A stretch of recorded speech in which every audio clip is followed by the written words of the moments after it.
Good morning, 11th standard. Today we come up with another one lecture based on organic chemistry, and in this lecture, we are going to discuss about the fundamental concepts of organic reaction mechanism.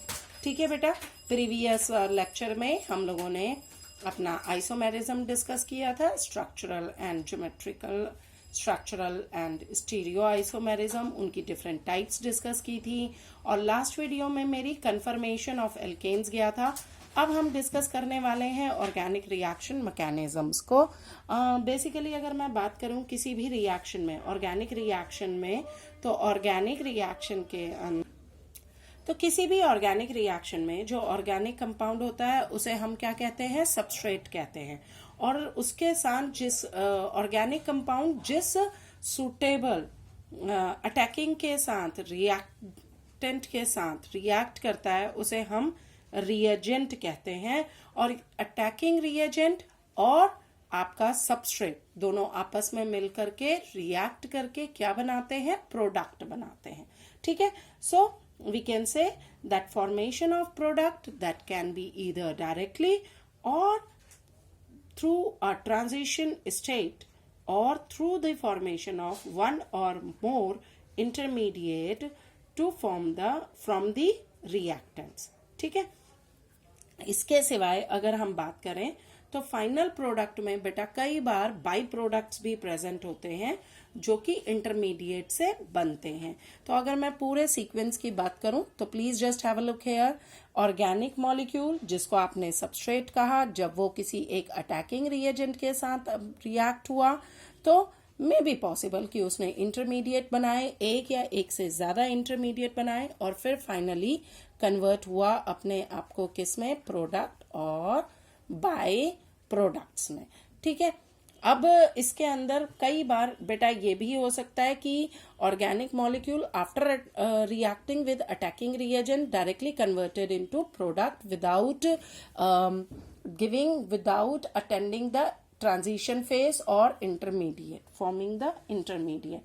Substrate वो reactant होता है which supply और which provide carbon to the formation of a new bond, whereas the other reactant is called a reagent। ठीक है बच्चे, अगर दोनों reactant carbon को न्यू बॉन्ड कार्बन दे रहे हैं न्यू बॉन्ड की फॉर्मेशन के लिए, तो चॉइस हमारी आर्बिट्ररी हो जाएगी। यूजुअली हम उसे चूज करेंगे एज ए सबस्ट्रेट जिस मॉलिक्यूल के ऊपर अटेंशन फोकस्ड है, माने जिस मॉलिक्यूल के ऊपर रिएक्शन टेक प्लेस हो रही है उसे हम क्या कहेंगे? सबस्ट्रेट कहेंगे, और दूसरे वाले को हम रिएजेंट कहेंगे। क्लियर है बेटा? अब during an organic reaction a covalent bond between two carbon atoms और a carbon or some other atom that first of all will be break। ठीक है, वो क्या होगा? ब्रेक होगा पहले और फिर एक नया बॉन्ड फॉर्म्ड होगा। तो हम ये कह सकते हैं कि sequential account of each step which describe details of electron movement, energy during bond cleavage and bond formation, rates of transformation of reactant into product is called reaction mechanism। तो वो सारी की सारी स्टेप जो कि एक रिएक्शन को take place लेने के लिए, अकर करने के लिए होती हैं, जैसे कि इलेक्ट्रॉन कहाँ से कहाँ मूव कर रहा है, कितनी एनर्जी एक बॉन्ड को ब्रेक करने के लिए चाहिए और उसे फॉर्म करने के लिए चाहिए, फिर कितना आपका केमिकल काइनेटिक कितनी लग रही है रिएक्टेंट को प्रोडक्ट कन्वर्ट करने के लिए। ये सारी चीजें बेटा क्या है? रिएक्शन मैकेनिज्म में आती हैं, और यही अब हम पढ़ेंगे। रिएक्शन मैकेनिज्म का नॉलेज हमें इसलिए जरूरी है सो दैट कि हम ये पता कर सकें कि किसी ऑर्गेनिक मॉलिक्यूल की रिएक्टिविटी कितनी है, वो हाईली रिएक्टिव है या वो लीस्ट रिएक्टिव है, वो एवरेज मॉडरेट रिएक्टिव है। और ये साथ में हमें ये भी प्लानिंग करने में हेल्प करेगा कि उसकी हम सिंथेसिस, उसकी प्रिपरेशन उस ऑर्गेनिक मॉलिक्यूल की कैसे कर सकते हैं, ये पर्टिकुलर अगर डिफरेंट ऑर्गेनिक रिएक्शन है तो वो कैसे टेक प्लेस करती हैं, ये भी हमें रिएक्शन मैकेनिज्म बताता है। और इसलिए it is very important to know about the और reaction mechanism of organic reactions. ठीक है। नाउ अगर हम बॉन्ड फिशन की बात करते हैं तो there are two types of bond fission take place, one is homolytic, another one is heterolytic fission. ठीक है। होमोलिटिक फिशन इज बेसिकली बच्चे द सिमेट्रिकल फिशन। ठीक है। सिमेट्रिकल फिशन को हम क्या कहते हैं, होमोलिटिक फिशन कहते हैं। अगर कोवलेंट बॉन्ड इस तरीके से टूटे कि कार्बन एटम जो है एक एक इलेक्ट्रॉन दोनों स्पीसीज को दे दे या शेयर्ड पेयर को दे दे, then such a fission is known as a homolytic और सिमेट्रिकल फिशन। और it is usually indicated by fish arrow. ये दिख रही है आपको फिश एरो, इसको हाफ हेडेड एरो भी कहते हैं, इसे फिश एरो भी कहते हैं। और ये फिश एरो यूजुअली इंडिकेट करती है एक इलेक्ट्रॉन का डिस्प्लेसमेंट। जब एक इलेक्ट्रॉन जा रहा हो, बच्चे नहीं तो दोनों इलेक्ट्रॉन मूव ऑन करते हैं, बट अगर एक इलेक्ट्रॉन आपका डिस्प्लेस हुआ है तो वो हम शो करते हैं फिश एरो से। ठीक है। और इसमें देखो फॉर एग्जाम्पल यहाँ पे दिया हुआ है ए और बी के बीच में एक शेयर्ड पेयर ऑफ इलेक्ट्रॉन है, एक इलेक्ट्रॉन ये रहा, एक ये रहा। May be because of ultraviolet radiation, because of high temperature, अगर ए बी टूटता है, ब्रेक होता है। ओके। ठीक है। तो हम बात कर रहे थे वन इलेक्ट्रॉन डिस्प्लेसमेंट की, हमने कहा। और ये आपको रिएक्शन दिखा दी है, जैसे ए और बी हाई टेम्परेचर में आपका क्या हो गया, फिशन टेक प्लेस हुआ, एक इलेक्ट्रॉन चला गया बी के पास और एक इलेक्ट्रॉन आ गया ए के पास। तो ऐसी स्पीसीज को हम फ्री रेडिकल कहते हैं। Now what is free radical? Basically these are the neutral chemical species like A and B, ये वाला, which contain an odd or unpaired electron and produced by homolytic fission of covalent bonds। ठीक है बच्चे। तो ऐसी species क्या होती हैं, फ्री रेडिकल्स होती हैं। होमोलिटिक फिशन जो होता है यूजुअली नॉन पोलर बॉन्ड्स में होता है। बेटा किस में होगा, नॉन पोलर बॉन्ड्स में। यूजुअली एक्सट्रीम केसेस अलग होंगे, लेकिन बॉन्ड्स पोलर नहीं होने चाहिए। अदरवाइज तो अगर देखो बॉन्ड्स पोलर हो गए तो वो तो स्लाइट पॉजिटिव स्लाइट नेगेटिव होगा, तो स्लाइटली पॉजिटिव वाला अपना इलेक्ट्रॉन पूरा का पूरा डोनेट कर देगा स्लाइटली नेगेटिव स्पीसीज को। तो यूजुअली फ्री रेडिकल कब अक्कर करेगा, जब नॉन पोलर बॉन्ड होगा तब अक्कर करेगा, जिससे कि एक एक इलेक्ट्रॉन दोनों में शेयर हो जाए। Clear. And it is favoured by high temperature. Conditions तब अक्कर करेगी जब हाई टेम्परेचर हो या अल्ट्रावायलेट रेडिएशंस हो या फिर क्या हो, प्रेजेंस ऑफ रेडिकल इनिशिएटर्स हो। रेडिकल इनिशिएटर जैसे कि परऑक्साइड्स होते हैं आपके, उनकी प्रेजेंस में, हाइड्रोजन परऑक्साइड्स हो गया आपका। ठीक है। तो इनकी प्रेजेंस में या acetic anhydride as a peroxide की तरह आपका यूज हो सकते हैं। तो इनकी प्रेजेंस में हमारा होमोलिटिक फिशन क्या करेगा, टेक प्लेस करता है, फेवरेबल होता है। अगर बात करती हूं अब मैं heterolytic fission, which is the another one type of a fission. It is usually occur in unsymmetrical fission. ठीक है। अनसिमेट्रिकल का मतलब कि किसी एक के पास दोनों इलेक्ट्रॉन चले जाएंगे और एक ऐसे ही रह जाएगा, खाली रह जाएगा। So when a covalent bond joining two atoms A and B break in such a way that both of the electrons of covalent bond, माने कि shared pair of electron, are taken away by one of the bonded atom, then mode of bond cleavage is called heterolytic fission। कहने का मतलब एक fragment जो था bond, covalent bond का, take both electron of shared pair having none on other. जैसे कि A B के बीच में शेयर्ड पेयर इलेक्ट्रॉन है और ए के पास ये दोनों ही क्या हो गए, मूव कर गए। ये दोनों के दोनों ही किसके पास चले गए, ए के पास। तो ए पॉजिटिव बन गया और बी क्या था, बी ने क्योंकि डोनेट किया है, सॉरी ए के पास गए हैं तो ए नेगेटिव बन जाएगा और बी क्या बन जाएगा, पॉजिटिव बन जाएगा बेटा। ठीक है, ए क्या बन जाएगा, नेगेटिव और बी पॉजिटिव। बी ने अपने इलेक्ट्रॉन पूरा किसको डोनेट कर दिया, ए के पास, और बी के पास अब कोई इलेक्ट्रॉन नहीं है। So it is usually shown by a curved arrow. बेटा ये कर्व्ड एरो से दिखाया जाता है।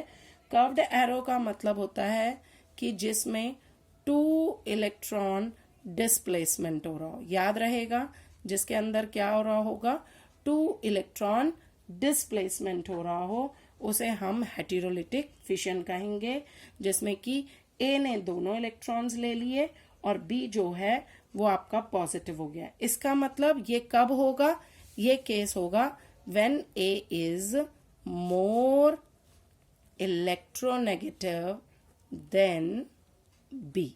तभी तो जाएंगे, क्योंकि इसकी इलेक्ट्रॉन अट्रैक्ट करने की टेंडेंसी ज्यादा है, तो पूरा इलेक्ट्रॉन इसके पास आ जाएगा और बी खाली हो जाएगा। ठीक है, उल्टा भी हो सकता है, बी के पास भी इलेक्ट्रॉन जा सकते हैं, बट कब जा सकते हैं, when B will be more electronegative than A. So in heterolytic fission basically it results in the formation of charged species. इसमें कैसी स्पीसीज बन रही हैं आपकी, चार्ज्ड स्पीसीज। ए के ऊपर भी चार्ज आ गया, बी के ऊपर भी चार्ज आ गया। इसमें कटायन और अनायंस बनते हैं।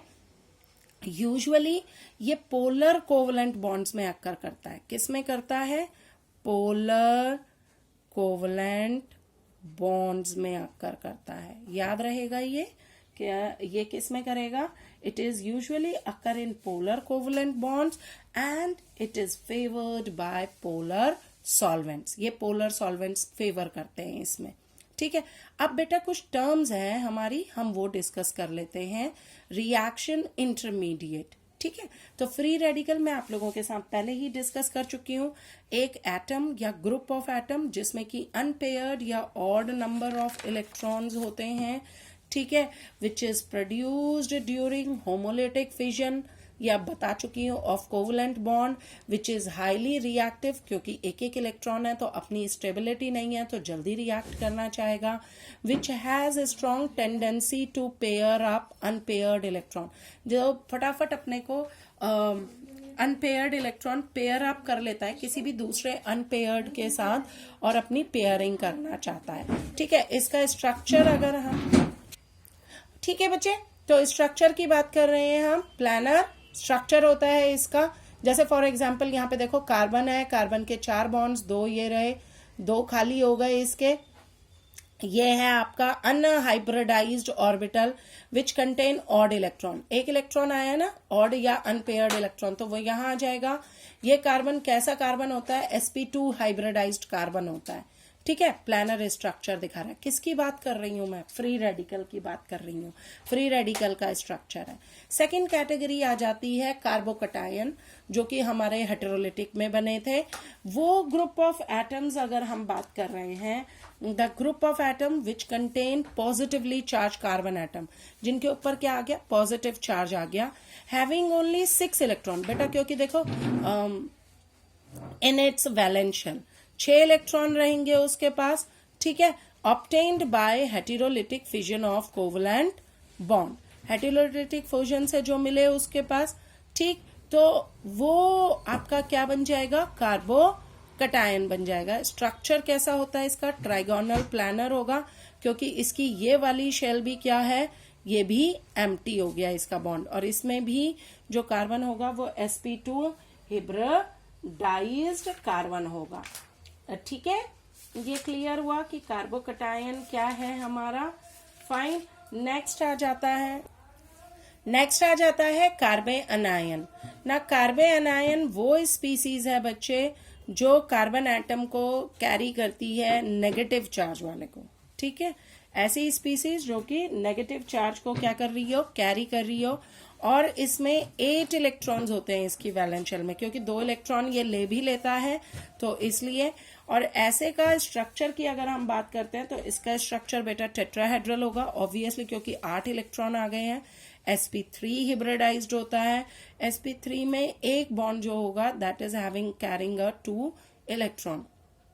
तो ये sp3 हाइब्रिड ऑर्बिटल है विच कंटेन लोन पेयर, और कार्बन कैसा है इसका, sp3 हिब्रिडाइज्ड कार्बन होता है इसका।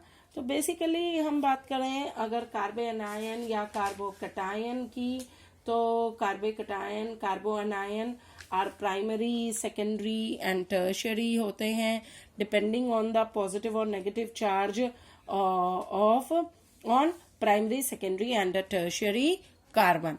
ठीक है, अगली स्पीसीज की अगर हम बात करें तो दैट इज अ इलेक्ट्रोफाइल। और बेसिकली बच्चे अगर हम इलेक्ट्रोफाइल की बात करते हैं तो these are the reagent which takes away electron pair, या इन्हें हम इलेक्ट्रॉन लविंग केमिकल स्पीसीज भी कहते हैं। इनका अट्रैक्शन इलेक्ट्रॉन्स की तरफ होता है क्योंकि इनके पास इलेक्ट्रॉन डेफिशिएंट एटम होता है। Electrophiles that can be either positively charged और electrical neutral chemical species। जैसे कि अगर मैं पॉजिटिव इलेक्ट्रोफाइल्स की बात करूं तो H पॉजिटिव है, Cl positive chloronium ion, bromonium ion, iodonium ion, ये सारे क्या हैं, इलेक्ट्रोफाइल्स हैं। Nitronium ion is also NO2 positive. ठीक है, न्यूट्रल इलेक्ट्रोफाइल्स की बात करी जाए तो आपका aluminium chloride, BF3 boron trifluoride, sulphur trioxide, और अगर आप बात करते हो तो R फ्री रेडिकल जो होगा, this also comes under neutral electrophile. बेटा जैसा मैंने बोला, चाहे पॉजिटिवली चार्ज हो या चाहे न्यूट्रल इलेक्ट्रोफाइल हो, इनमें पेयर ऑफ इलेक्ट्रॉन्स क्या होते हैं, डेफिशिएंट होते हैं, और इसलिए these species have a strong tendency to attract electron from others and that's why these can act as a electrophile. अगर मैं बात करती हूँ आपके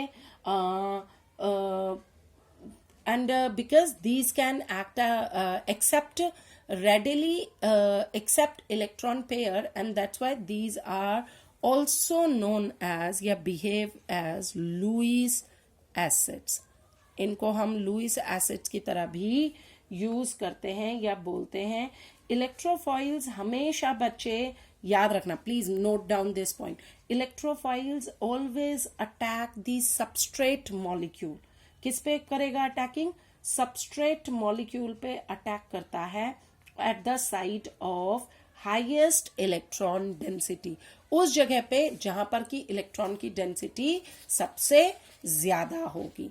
क्यों करेगा, क्योंकि इसको इलेक्ट्रॉन एक्सेप्ट करने हैं, तो वहां पर जाके अटैक करेगा सबस्ट्रेट के ऊपर जहां पे इलेक्ट्रॉन डेंसिटी मैक्सिमम है। ठीक है, क्लियर। नेक्स्ट आ जाता है हमारा nucleophiles। Now nucleophiles are those reagents which brings electron pair, जो कि इलेक्ट्रॉन पेयर लाते हैं। इनको हम न्यूक्लियस लविंग स्पीसीज भी कहते हैं। क्या कहते हैं, उसको बोलते हैं इलेक्ट्रॉन लविंग स्पीसीज, और nucleophile nucleus loving species. Nucleo से मतलब न्यूक्लियस से, फाइल से मतलब अट्रैक्ट, तो जो न्यूक्लियस को अट्रैक्ट कर रहा है, जो न्यूक्लियस को लव करता है वो न्यूक्लियोफाइल, जो इलेक्ट्रॉन को लव करता है वो इलेक्ट्रोफाइल। ठीक है, जो न्यूक्लियन को लव करेगा माने कि वो पॉजिटिव को लव कर रहा है, तो मतलब वो इलेक्ट्रॉन डोनेट करेगा, देगा, और दूसरा इलेक्ट्रॉन एक्सेप्ट करेगा। यहां याद रह जाएगा, उल्टा सीधा। ठीक है, तो nucleophiles are nucleus loving species, और किसी भी न्यूक्लियस एटम का न्यूक्लियस जो होता है वो पॉजिटिवली चार्ज होता है, तो इसलिए हम कह सकते हैं कि न्यूक्लियोफाइल्स हमेशा इलेक्ट्रॉन रिच स्पीसीज होते हैं। कैसे स्पीसीज हैं, इलेक्ट्रॉन रिच स्पीसीज।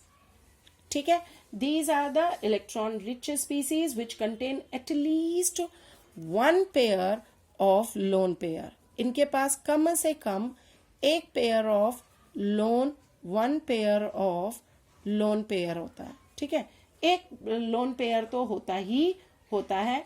ये आपके इधर नेगेटिव न्यूक्लियोफाइल्स हो सकते हैं या फिर आपके न्यूट्रल न्यूक्लियोफाइल्स हो सकते हैं। नेगेटिव में जैसे H negative, X negative, hydroxyl negative, cyanide negative, alkyl negative, ये सारे के सारे आ गए। अगर मैं न्यूट्रल की बात करूं तो water is there, ammonia is there, RnH2 is there, इसके ऊपर आएगा लोन पेयर, इसके ऊपर आएगा, इसके ऊपर आएगा, ठीक है। यहाँ ऑक्सीजन पे आ गया, यहाँ नाइट्रोजन पे आ गया, यहाँ भी नाइट्रोजन पे आ गया, क्लियर। ROH हाइड्रोक्सिल ग्रुप भी चला जाता है, इसके ऊपर आ जाएगा। फाइन बेटा, तो ये इस तरीके से आपके क्या है, लोन पेयर जिनके पास है वो सारे आपके किसकी तरह यूज हो सकते हैं, न्यूक्लियोफाइल की तरह यूज हो सकते हैं। और जैसा मैंने कहा, नेगेटिवली चार्ज हो या न्यूट्रल न्यूक्लियोफाइल हो, at least one unshared pair of electron इनके पास होता ही होता है। तो since they have a strong tendency